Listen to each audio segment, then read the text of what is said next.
Hello guys, welcome back to my channel. I'm here with the second part of the nervous system. Now, let's continue from where we left in the last video. Now we'll talk about the concept of nerve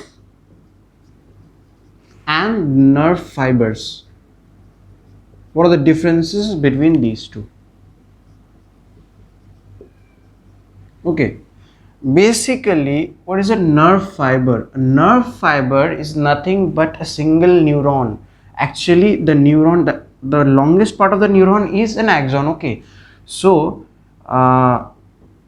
nerve fiber when we say nerve fiber, we actually usually refer to the axon. Okay, so because it looks like fibers, very thin, small fibers, so it is called as nerve fiber.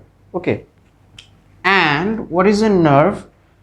When many nerve fibers are put together, okay, these are the nerve fibers. Okay, these are ensheathed or enclosed in a tubular sheath. Okay, this is a tubular sheath, a fibrous fatty tubular sheath. This tubular sheath is known as the nerve. So what is nerve? Nerve is a tubular sheath encasing a number of nerve fibers. Okay. Now let's come to the types. Let's come to the types. What are the types of nerve fibers? Nerve fibers are of three types. First of all, it is afferent. Okay, it is afferent, or it is also known as sensory. We will describe it later. Next we have is efferent, or it is also known as motor. Okay, and the last one which we have is, it may be present, it may not be present, it is the connecting neuron. It can be inferred from the name itself that it connects these two neurons. So now let's describe each of them. So we had three types. We'll first describe afferent. What afferent does is, afferent means sensory. Okay, afferent, I am talking about the nerve fiber now. Afferent means sensory. So when we say there is a sense organ, say my skin, I just pinch it, okay, I feel the pain, and that pain, when I pinch it, I am applying the stimulus, and this stimulus is carried to the central nervous system or the CNS using this kind of nerve fiber. So we have a stimulus here where we apply the stimulus. Here it is a sense organ, some kind of sense organ, say skin, say tongue, whatever it is a sense organ, or in a better way, in the technical term, we call it as a receptor. A receptor which can receive stimulus, that is known as receptor. We have applied the stimulus. Now this stimulus is carried to the, where we carry it? To the CNS. CNS consists of the brain and the spinal cord. So we carry it to the CNS. Now this is the afferent neuron. This is the, I am writing it as A, afferent neuron. Okay. Now let's do away with this. Now we'll talk about the efferent neuron. What is efferent neuron? Efferent neuron is something which carries nerve impulse from the CNS to the effector. Basically the effector, CNS to the effector. Effectors means, say I pinched my skin, okay, now what my CNS tells me, you withdraw your hand, otherwise you will feel more pain. So impulses from my brain or the spinal cord are coming back to my muscles. Okay, muscles are the effector here. Effector means where the stimulus or where the motor supply is given. Okay, so here my muscles are the effectors. So this efferent neuron supplies the muscles or the effector, and it tells it what it should do. So in this case, I'll withdraw. I pinched my skin, afferent neurons.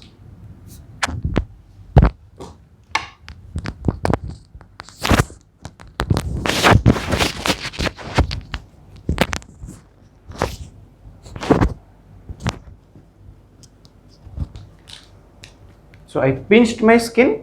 Okay, and afferent neurons carried this impulse from my skin to the CNS or the central nervous system, and from CNS a motor impulse is generated and it is transferred and it is supplied to my muscle or the effector. So here what we are going to write? Effector.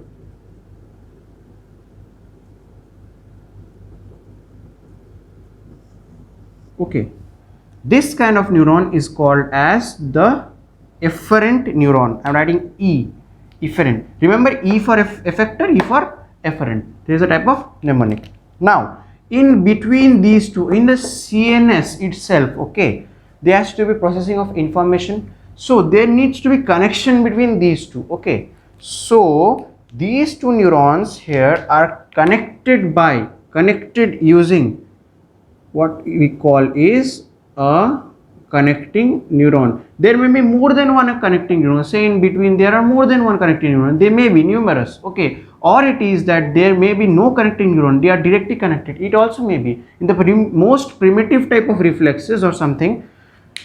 There are no connecting neurons. Okay, this was the concept of nerve fiber. So nerve fiber are of three types: afferent, efferent, and connecting neuron. Now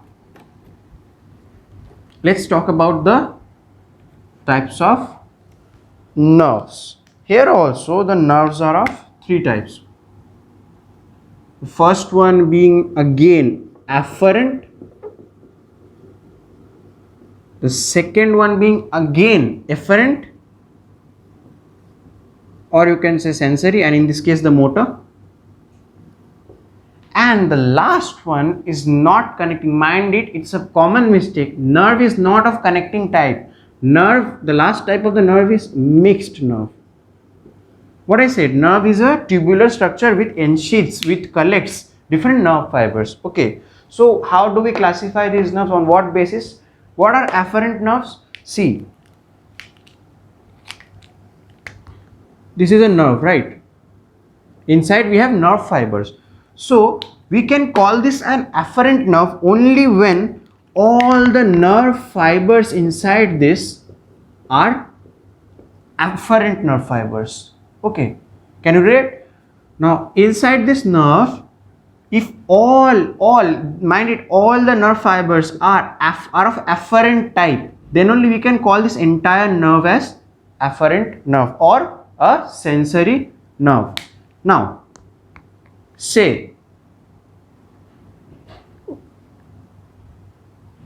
what is efferent? In a similar way, as you can guess, if all the nerves inside this, or if all the nerve fibers inside this nerve are of efferent type, all need to be of efferent type, then they are known as efferent nerves.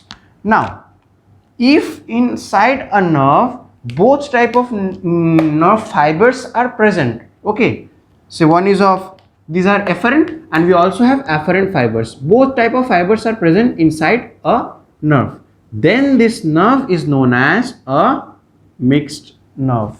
So we can call it a mixed nerve only when there are two different type of nerve fibers present inside the nerve.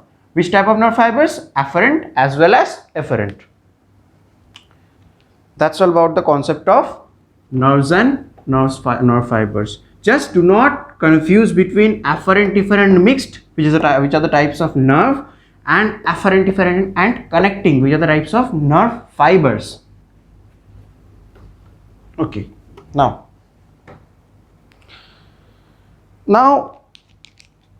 a short topic. You may have heard the term ganglion.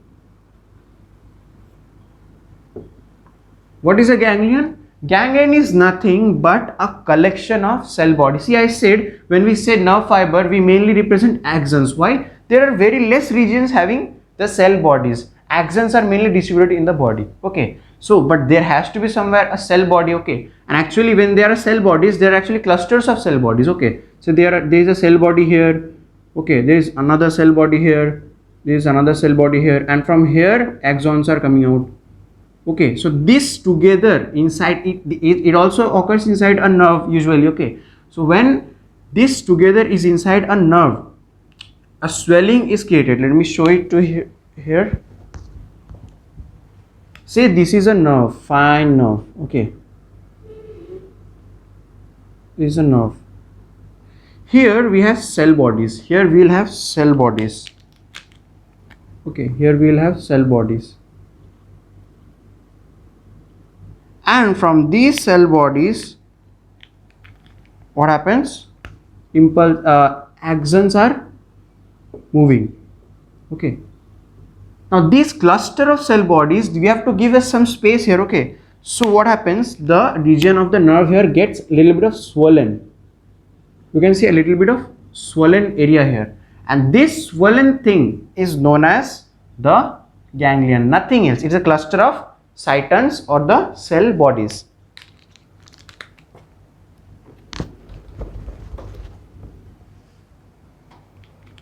Now let's talk about the types of nervous system, the classification of nervous system. It is basically classified into two types in the first level, that is the central nervous system and the peripheral nervous system.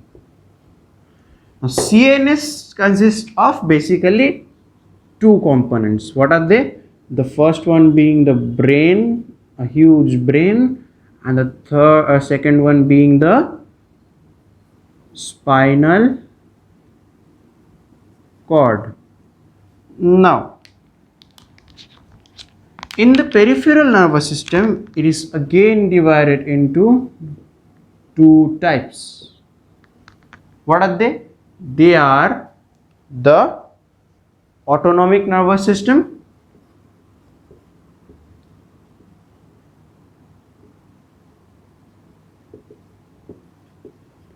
and the autonomic nervous system and the somatic nervous system. Somatic nervous system. Okay.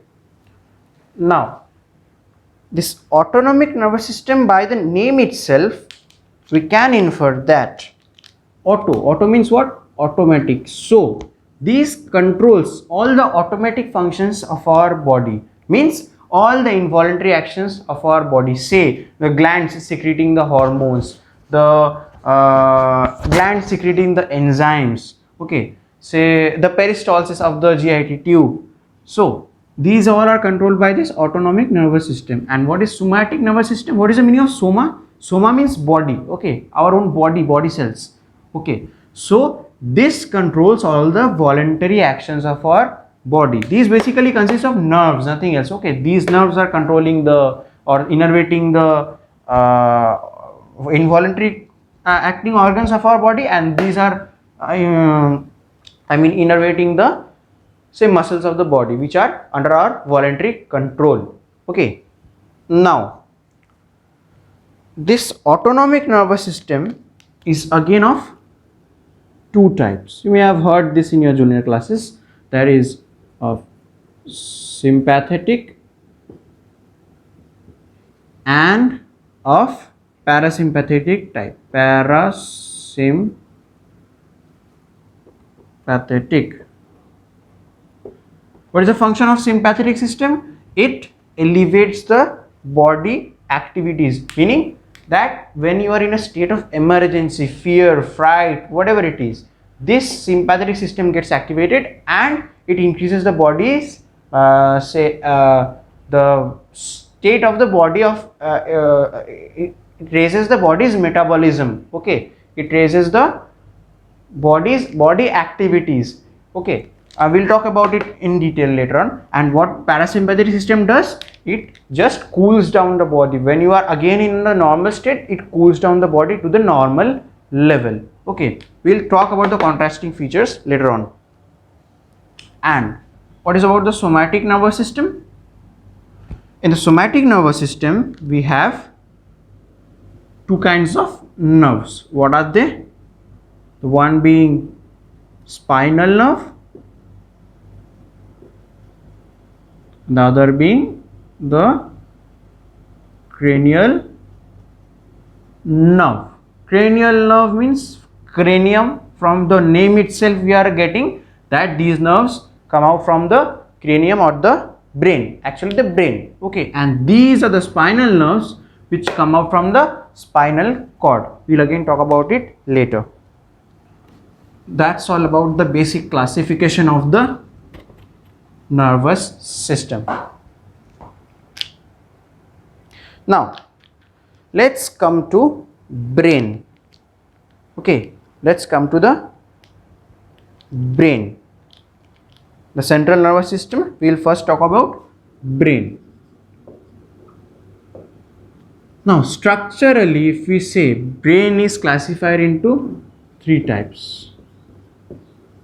The first one being forebrain, the second one being midbrain, and of course the last one being the hindbrain. Okay, now in forebrain we have two parts. One is let me write it with the red. One is cerebrum and another one is diencephalon.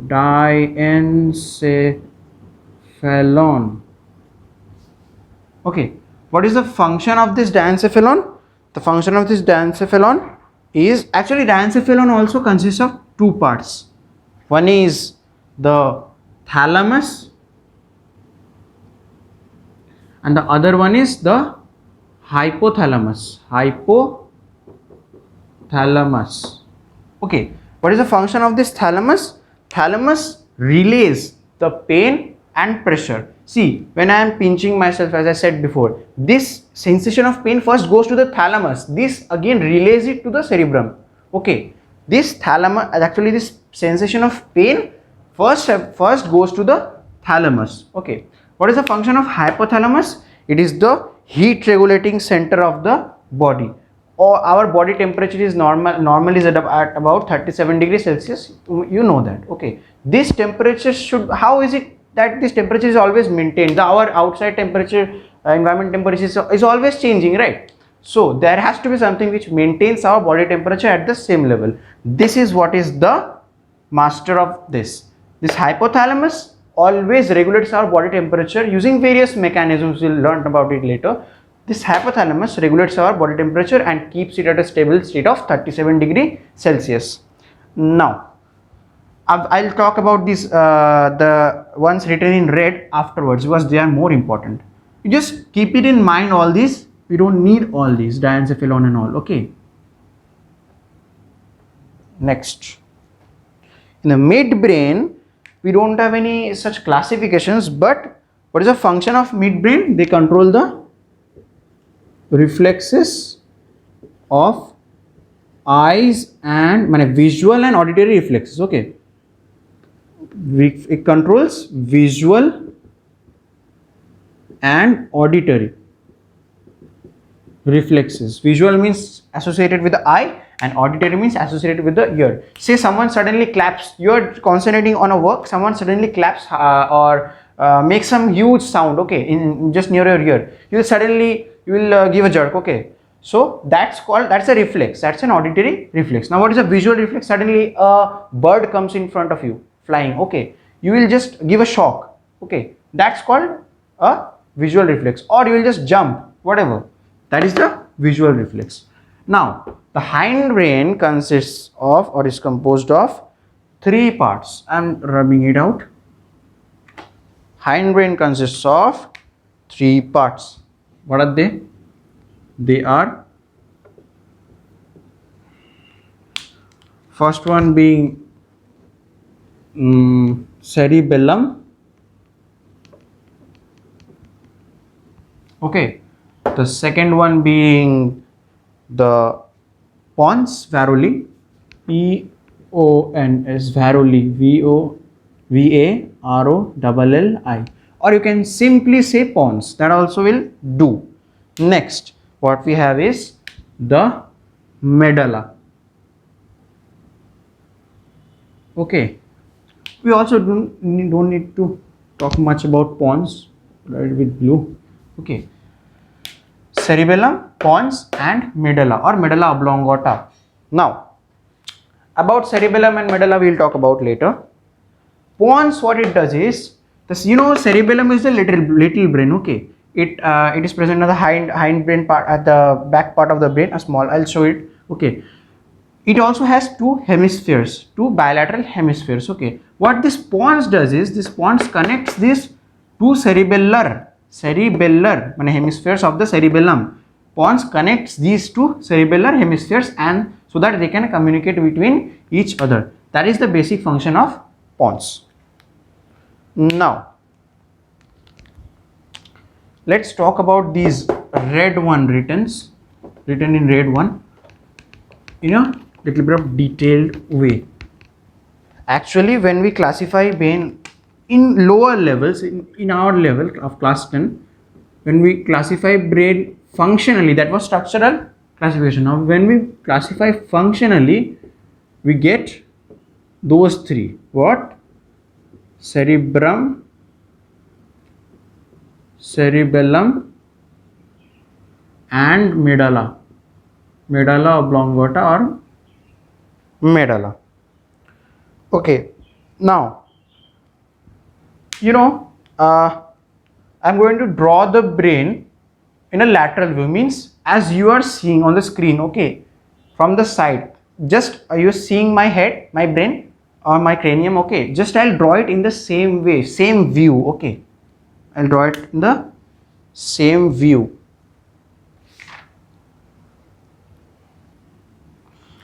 Use the black.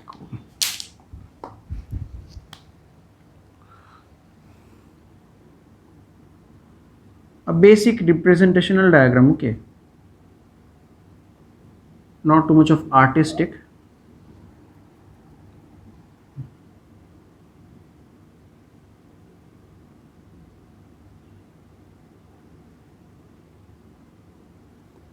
Okay, basically this is a brain. Okay, and here we have a nice cerebellum. Okay, I was talking about it, little brain, we have a cerebellum. Now this is from, we are seeing it from the lateral side, and which one is the front side? Okay, actually this is, I'm like this, you see me, that's what I have drawn. This is the anterior part, or this is the front part. Okay, anterior, we call it anterior. This is the posterior part.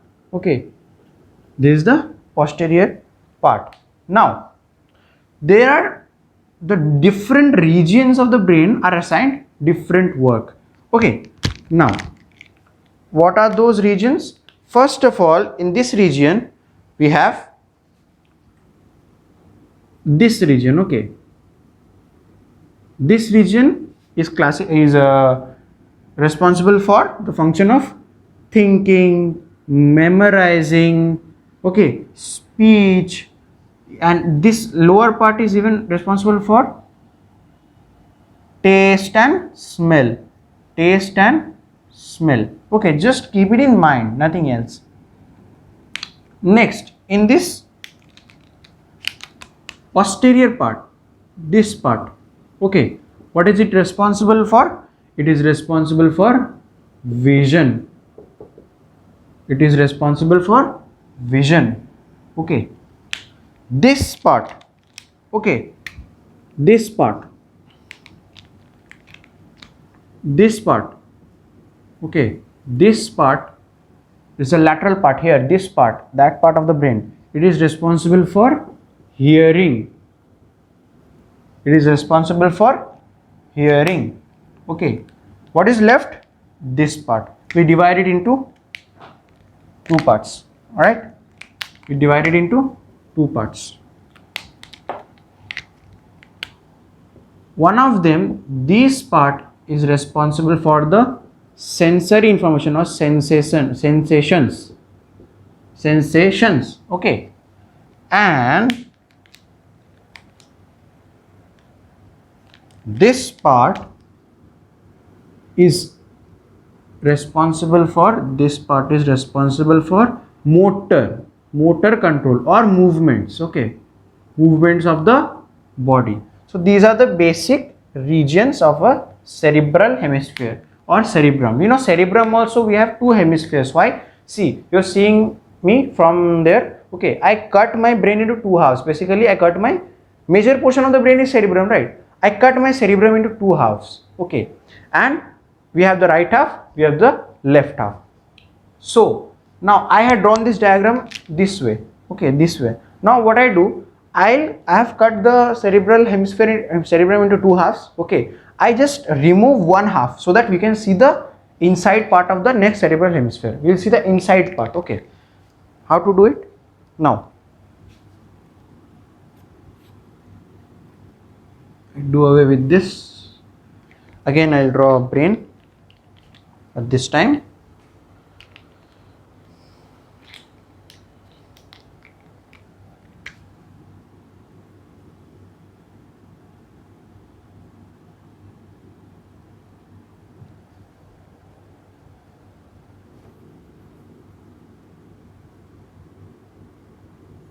Okay, this is the anterior part, this is the posterior part. Okay, now what we have is, as cerebellum was, two cerebellar hemispheres were connected by pons, in the same way there is a band of white fibers here also present. Okay, what are these called as? These are called as corpus callosum. This is responsible for connecting two cerebellar hemispheres. Alright, this is responsible for connecting two cerebellar hemispheres. Now, you know, there are we say white matter and gray matter. What are they? Okay, as I said, a nerve, brain is composed of also neurons, nerve cells, right? So we have cell bodies and axons.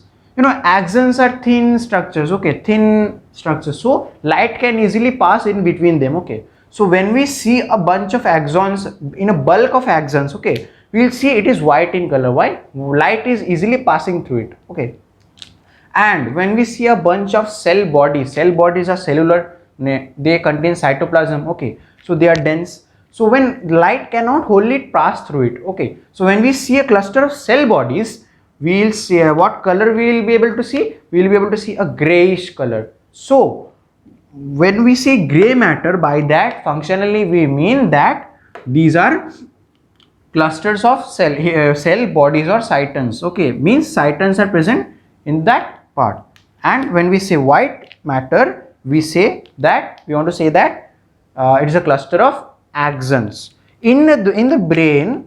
Okay, this outer part consists of mainly cell bodies. Okay, numerous cell bodies are present there, different cell bodies, different regions of the brain, different cell bodies. Okay, so this, when we cut the brain, this region of the brain appears to be gray. So what we call this? We call this as gray matter. Okay, what we call this as gray matter. Now this central part where I am drawing with green, see there are cell bodies here, so axon need to arise from there. Okay, so axons are arising from there and they are moving down this way to the spinal cord. Okay, numerous, there are numerous axons. So what happens, they make this central part look white. Because why? There are axons. When we cut the brain, when we have axons at a place, the light can pass through it, so it will look whitish in color. So this makes the central part of the brain, or the cerebral hemisphere specifically, white in color. So we call this as the white matter. What do we call it? We call it as white matter. So in the cerebellar hemisphere, the outer part is the gray matter and the inner part is the white matter. The outer part we call it as a cortex. Cortex means the outer part of an organ. Okay, so the cerebellar cortex is the consists of the gray matter, and the central part of the cerebellar hemisphere consists of the white matter. Okay, now only one thing is left, that is, when you have a tendency to draw a brain from junior classes, what do? How do you know that it is a brain? Okay, you draw a brain like this somehow. What do? You give lines. No, you give lines, right? What are these? Actually, they are specific lines for specific regions. Okay, here is one central line, here are two. They are specific lines. Okay, what are they? They are swellings, nothing else. They are swelling. See, when you have this piece of cloth, right? When you have this piece of cloth, okay, when it is extended, it is straight, it is a tubular structure. Okay, so the brain, what tissue we had in the brain, they were also a stretch type of tissue. Okay, now we cannot afford to have a big brain. Okay, so we need to fit this tissue in a smaller space. Okay, in a smaller volume. For that, what we need to do? We need to compress it, right? We need to compress it. What I did is I compressed it. Now see what happens. These are different swellings occurring here and there. Okay, there are swellings occurring there. Same happens with the brain tissue. These are the two swellings, and in between the two swellings there is a ridge, there is a sulcus. Okay, we call it as sulcus. So if this is a self swelling, okay, if this is a swelling, okay, and again there is another swelling over here, okay, just adjacent to it another swelling, okay, these two swellings are each called as gyrus, gyri. When we call it a plural, this is a gyrus, this is also a gyrus. Okay, this is a gyrus, this is a gyrus. Gyrus means the swollen part. Okay, this swollen part is the gyrus. And what is the plural of gyrus? It is the gyri. Okay, this is the gyri. Now in between these two swellings, as I showed it here, okay, in between these two swellings, there must be a sulcus, a deep ridge type of thing. Okay, this same happens with the brain itself. Okay, there is a ridge, or where you can even put your finger, or you can run a scalpel through it. Okay, there is a little space, it has to occur. Okay, this space which occurs between two gyrus, this space is known as sulcus, as I said before. Sulcus, the plural being sulci. Okay, so I hope you are clear with this concept of gyrus and sulcus. It is very important, not for you, but in higher studies, say in MBBS, you have to remember there is specific gyrus it is not that here we have a gyrus and in any other brain here we will not have a gyrus, here we have gyrus in this way. No, there are specific, it is fixed. Okay, here we will have one gyrus, we have even different names for each gyrus. Okay, so in higher courses you need to know even the names of the gyrus and each sulcuses and gyrus. Okay, you have to know the names also. Not here, here we are concerned with the concept, just to get the concept here, that these swellings are gyrus, and in between these swellings, when there is a ridge or a space, that is called sulcus. Okay, I hope you're clear with this. This is the tube. When we compress it, okay, we create some convulsions, right? We are creating some swelled structures. These are swelled. This is also a swelled. Okay, in between these two are gyrus, and in between we have a space that is called the sulcus. That's all about the cerebrum. Okay. Now let's talk about the cerebellum. Cerebellum is also known as the little brain. Little brain. Oh, acha. The cerebrum is the largest part of the brain. Okay, it is the largest part of the brain. Okay, and it is a little brain. We call it as a little brain. Cerebellum is called as the little brain. Okay, it also has two cerebellar hemispheres. Okay, also has two cerebellar hemispheres, and in the same way as cerebrum, it also has outer gray matter and inner white matter, right? What is the function of cerebellum? You know, in books they'll say that it controls or coordinates the body movements. What do they mean by that? See, when you're standing, okay, in front of you on the table there is a coffee cup, okay, and you want to have that coffee.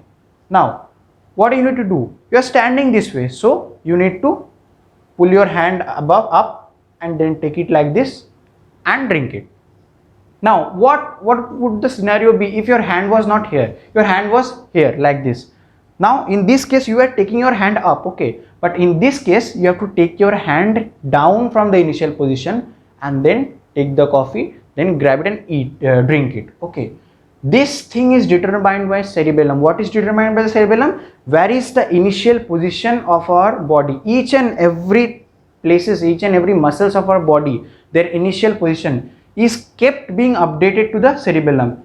If I change the position of my hand from here to here, the cerebellum quickly gets updated that this person has changed the position of his hand from here to here. Now his initial position of the hand is here, so anything he has to work with his hand, he has to start from this position, okay, and accordingly the muscular movements will occur. See, because if my hand is kept on this side, okay, whatever muscular movements are happening from here, it will be different from what are happening from here, right? These two scenarios are different. Why? The initial position of my muscles, of my effector organ is changing. Okay, this change is kept updated to the cerebellum, and all the information of all the initial positions of our different body parts are there in the cerebellum.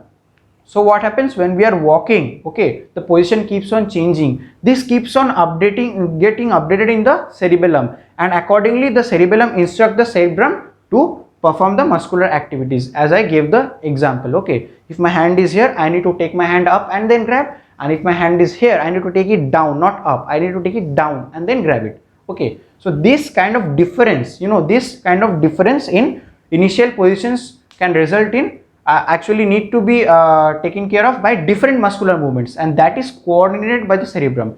Cerebrum gives impulses to the muscles to move, but this cerebellum informs the cerebrum what to give, which muscle to give information, and how to make those muscles contracted, in which manner, so that the work can be done efficiently, right? So cerebellum coordinates